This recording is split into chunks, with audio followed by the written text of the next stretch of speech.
آخر میں آپ کے سامنے اب سورہ قمر کو رکھ رہا ہوں۔ سورہ قمر کا ایک بڑا حصہ میں آپ کو پڑھ کر سناؤں گا۔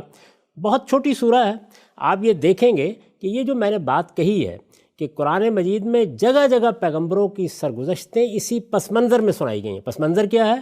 قیامت کا اس بات، قیامت پر استدلال اسی پس منظر میں سنائی گئی ہیں۔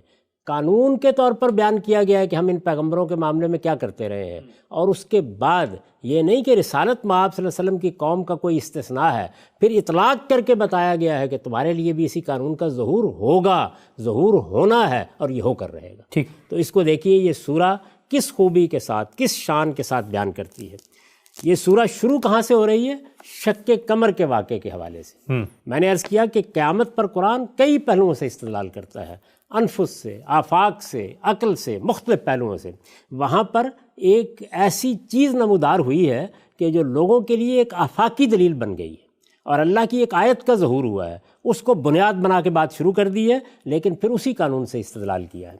اقتربت الساعة وانشق القمر وإن يروا آية يعرضوا ويقولوا سحر مستمر وكذبوا واتبعوا أهواءهم وكل أمر مستقر وَلَقَدْ جَاءَهُم مِّنَ الْأَنبَاءِ مَا فِيهِ مُزْدَجَرٌ حِكْمَةٌ بَالِغَةٌ فَمَا تُغْنِ النُّذُرُ فَتَوَلَّ عَنْهُمْ يَوْمَ يَدْعُو الدَّاعِي إِلَىٰ شَيْءٍ نُّكُرٍ خُشَّ عَنْ أَبْصَارِهِمْ يَخْرُجُونَ مِنَ الْأَجْدَاثِ كَأَنَّهُمْ جَرَادٌ مُّنتَشِرٌ مُّهْطِعِينَ إِلَى الدَّاعِ يَقُولُ الْكَافِرُونَ هَٰذَا يَوْمٌ عَسِرٌ كَذَّبَتْ قَبْلَهُمْ قَوْمُ نُوحٍ فَكَذَّبُوا عَبْدَنَا وَقَالُوا مَجْنُونٌ وَازْدُجِرَ فدعا ربه انی مغلوب فانتصر ففتحنا ابواب السماء بماء منہمر وفجرنا الارض عیونا فالتقى الماء على امر قد قدر وحملناه على ذات الواح ودسر تجری بأعیننا جزاء لمن کان کفر وقد ترکناها آیة فهل من مدکر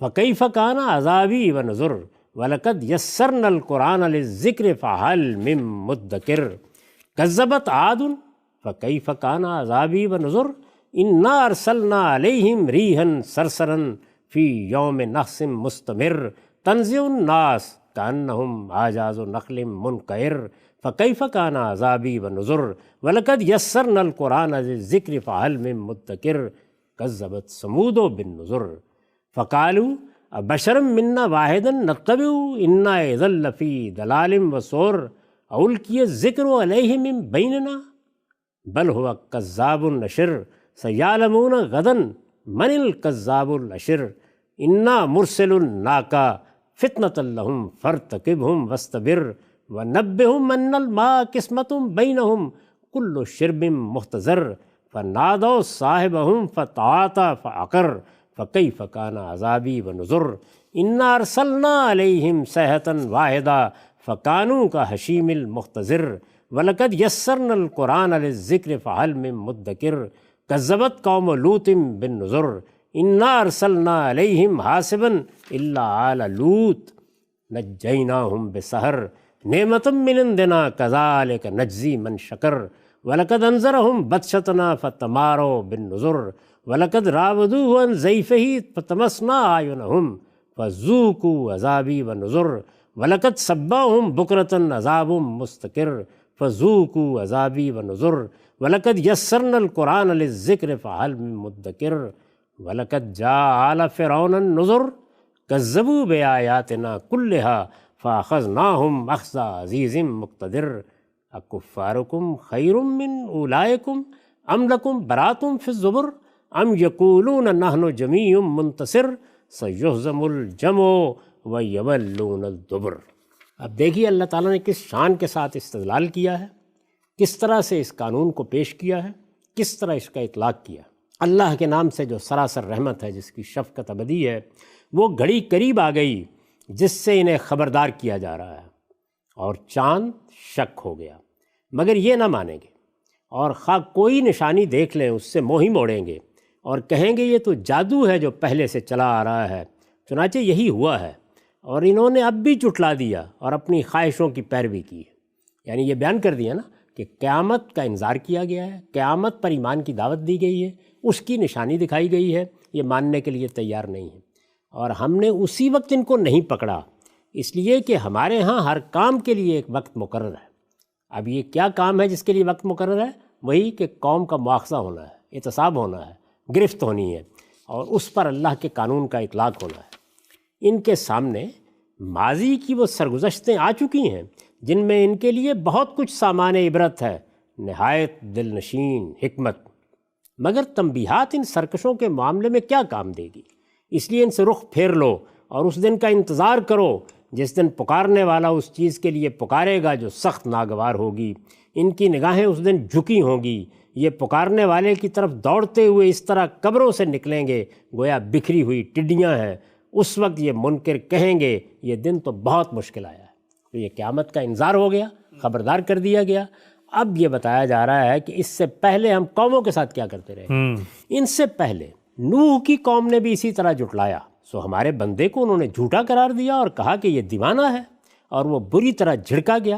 آخر اس نے اپنے پروردگار سے فریاد کی کہ میں مغلوب ہو چکا، اب تو ان سے بدلہ لے۔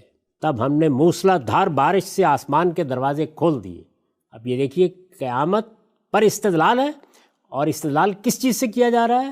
اس عذاب سے جو اسی دنیا میں آیا، جس میں رسول بھیجے گئے، جس میں انہوں نے اتمام حجت کیا، جس میں اس کا نتیجہ نکلا۔ تو فرمایا کہ آخر اس نے اپنے پروردگار سے دعا کی کہ میں مغلوب ہو چکا، اب تو ان سے بدلہ لے۔ تب ہم نے موسلا دھار بارش سے آسمان کے دروازے کھول دیے اور زمین کو اس طرح پھاڑا کہ وہ چشمے ہی چشمے ہو گئی۔ پھر زمین و آسمان کا پانی اس نشان پر باہم مل گیا جو اس کے لیے مقرر کیا گیا تھا، اور نوح کو ہم نے ایک تختوں اور کیلوں والی پر اٹھا لیا جو ہماری حفاظت میں چلتی رہی۔ یہ ہم نے اس لیے کیا کہ ہم اس کی خاطر بدلہ لیں جس کی ناقدری کی گئی۔ یہ دیکھیے کیا بیان ہو رہا ہے، یہ بیان ہو رہا ہے کہ اصل چیز رسول کی تکذیب ہے، یعنی جرائم جو بھی رہے ہوں ان پہ گرفت دنیا میں بھی کبھی ہو جاتی ہے افراد کی، اور قیامت میں تو ہر ایک کی ہوگی، لیکن قوموں کے ساتھ یہ معاملہ رسولوں کے اتمام حجت کے نتیجے میں ہوتا ہے۔ نوح کو جھٹلایا، اور اس سرگزشت کو ہم نے عبرت کی ایک نشانی بنا کر چھوڑا، پھر ہے کوئی عبرت حاصل کرنے والا؟ سو دیکھ لو کیسا تھا میرا عذاب اور کیسی تھی میری تنبیہ۔ ہم نے اس قرآن کو یاد دہانی کے لیے نہایت موزوں بنا دیا ہے، پھر کیا ہے کوئی یاد دہانی حاصل کرنے والا؟ اسی طرح عاد نے جھٹلایا، تو دیکھ لو کہ کیسا تھا میرا عذاب اور کیسی تھی میری تنبیہ۔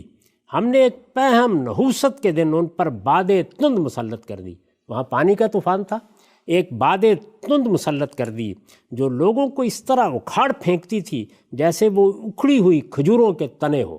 سو دیکھ لو کہ کیسا تھا میرا عذاب اور کیسی تھی میری تنبیہ۔ ہم نے اس قرآن کو یاد دہانی کے لیے نہایت موزوں بنا دیا ہے، پھر کیا ہے کوئی یاد دہانی حاصل کرنے والا؟ سمود نے بھی اس تنبیہ کو جھٹلا دیا، ایک ایک قوم کو لیا، اور کہنے لگے کیا ہم اپنے ہی اندر کے ایک اکیلے آدمی کی پیروی کریں گے؟ یعنی وہی رسول سامنے کھڑا ہے۔ اس کے معنی تو یہ ہیں کہ ہم فی الواقع گمراہی میں پڑے اور جہنم میں گئے، کیا ہم میں سے اسی پر یاد دہانی نازل ہوئی ہے؟ یہ ظاہرہ تحقیر، یہ گویا پیغمبر کی اہانت کا اسلوب ہے۔ کیا ہم میں سے اسی پر یاد دہانی نازل ہوئی ہے؟ نہیں، بلکہ یہ پرلے درجے کا جھوٹا اور برخود غلط ہے۔ یعنی ذرا قوموں کا رد عمل دیکھیے۔ اچھا، یہ کل ہی جان لیں گے کہ کون پرلے درجے کا جھوٹا اور برخود غلط ہے۔ ہم اونٹنی کو ان کے لیے آزمائش بنا کر بھیجنے والے ہیں، سو ان کو دیکھتے رہو اور صبر کرو، اور انہیں بتا دو کہ پانی ان میں اور اونٹنی میں بانٹ دیا گیا ہے، اب ہر ایک اپنی باری کے دن آئے گا۔ یہ گویا ایک نشان مقرر کر دیا گیا کہ عذاب کے لیے مہلت دینی ہے تو وہ اس طرح دی جائے گی۔ اس پر انہوں نے اپنے سردار سے فریاد کی، چنانچہ وہ بڑھا اور اس نے اونٹنی کی کوچیں کاٹ دیں۔ پھر دیکھ لو کہ کیسا تھا میرا عذاب اور کیسی تھی میری تنبیہ۔ ہم نے ایک ہی ڈانٹ ان پر بھیجی اور وہ باڑے والے کی روندی ہوئی باڑ کی طرح چورا ہو کر رہ گئے۔ ہم نے اس قرآن کو یاد دہانی کے لیے نہایت موزوں بنا دیا ہے، پھر کیا ہے کوئی یاد دہانی حاصل کرنے والا؟ قوم لوط نے بھی تنبیہ کو جھٹلا دیا، ہم نے ان پر پتھر برسانے والی ہوا مسلط کر دی، صرف لوط کے گرانے والے اس سے محفوظ رہے۔ ہم نے خاص اپنی عنایت سے ان کو پچھلی رات نکال دیا تھا۔ یہ وہ نجات جو پیغمبر کو ملتی ہے۔ یاد ہوگا نا کہ جب اس قانون میں ہم نے قدماء کی عبارتیں پڑھیں تو وہ قانون کو کس لفظ میں بیان کرتے تھے؟ انجی الرسول و عذب المکذبون۔ یہ وہی بات ہے جو بیان ہوئی۔ ہم نے خاص اپنی عنایت سے ان کو پچھلی رات نکال دیا۔ ہم ان لوگوں کو اسی طرح صلہ دیتے ہیں، یعنی کیونکہ فیصلہ ہونا ہے، جزا بھی اور سزا بھی۔ ہم ان لوگوں کو اسی طرح صلہ دیتے ہیں جو شکر گزار رہے۔ لوط نے یقیناً ان کو ہماری پکڑ سے خبردار کیا تھا۔ مگر وہ اس کی تنبیہ میں حجتیں نکالتے رہے اور اس کے در پہ ہوئے کہ اپنے مہمانوں سے ہاتھ اٹھا لے، تو ہم نے ان کی آنکھیں موند دیں کہ چکھو اب میرے عذاب اور میری تنبیہ کا مزہ۔